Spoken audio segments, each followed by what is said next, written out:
Salut, c'est Alex pour AutorTech. Aujourd'hui, je voudrais vous parler de terminologie. Si je vous dis VR, AR ou MR, c'est sans doute une série de termes que vous avez déjà entendus. Et l'idée de cette vidéo, ça va être tout simplement de démystifier tout ça. Donc VR, c'est pour Virtual Reality, réalité virtuelle. AR, c'est pour Augmented Reality, réalité augmentée. Et enfin, MR, c'est pour Mixed Reality, réalité mixte. Donc, l'idée, c'est de se représenter une échelle. Et sur un côté de cette échelle-là, vous allez avoir la réalité, c'est-à-dire la vie de tous les jours. Vous vous baladez, vous sortez dans la rue, vous êtes chez vous, voilà, c'est la réalité. Et à l'opposé de cette échelle-là, vous allez avoir le virtuel, c'est-à-dire de 100% virtuel. Imaginez la matrice. Donc si on part du côté réel et qu'on se rapproche un petit peu vers le virtuel, on va trouver la réalité augmentée. L'idée, c'est d'avoir toujours dans notre champ de vision le monde réel, donc on va toujours être dans le réel, et avec une technologie, on va venir rajouter des éléments supplémentaires par-dessus cette réalité-là. Ça va nous permettre de faire tout plein de choses, par exemple de la reconnaissance d'images.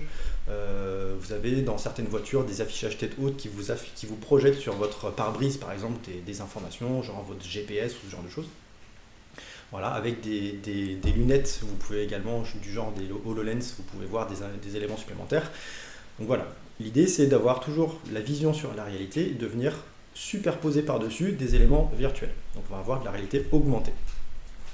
Si on continue un petit peu plus vers le virtuel, on va trouver la réalité mixte. Donc la réalité mixte, c'est quoi? C'est un petit peu une réalité augmentée plus plus. Pourquoi?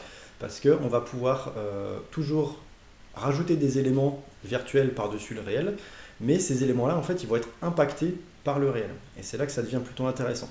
Typiquement, vous pouvez avoir une gestion des lumières qui va être plus précise. C'est-à-dire que plutôt que d'avoir juste votre modèle 3D placé dans l'espace, et bien en fait, l'éclairage va prendre en compte l'éclairage ambiant de la pièce dans laquelle vous êtes pour avoir un rendu qui est encore plus réaliste. Vous pouvez aussi avoir la possibilité de masquer des objets. C'est-à-dire que vous allez avoir votre objet virtuel qui flotte dans l'espace, et si vous avez un objet physique qui passe devant, et bien votre objet virtuel va être masqué comme s'il était physiquement présent dans votre pièce. Ça, c'est quand même super intéressant. Donc voilà, la réalité mixte. Et si on va encore plus loin sur l'échelle du virtuel, on va arriver sur du coup la réalité virtuelle. Donc à ce moment-là, on va utiliser des systèmes un petit peu plus lourds pour littéralement faire abstraction de la réalité. C'est-à-dire qu'on va complètement masquer la réalité et on va venir projeter d'une manière ou d'une autre à la personne un élément complètement virtuel. Donc dans ce genre-là, on va principalement utiliser des casques. Donc on met un casque et on va venir voir en fait un monde virtuel. Voilà, donc vous voyez qu'on a toute cette échelle-là, et à chaque étape, en fait, on va avoir un degré d'immersion qui va être différent, et un degré d'utilisation du virtuel et du réel qui va être plus ou moins équilibré, et passer de l'un à l'autre comme ça.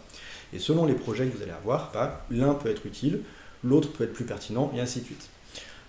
Donc j'espère que ça vous a aidé à y voir un petit peu plus clair au niveau de tous ces termes-là.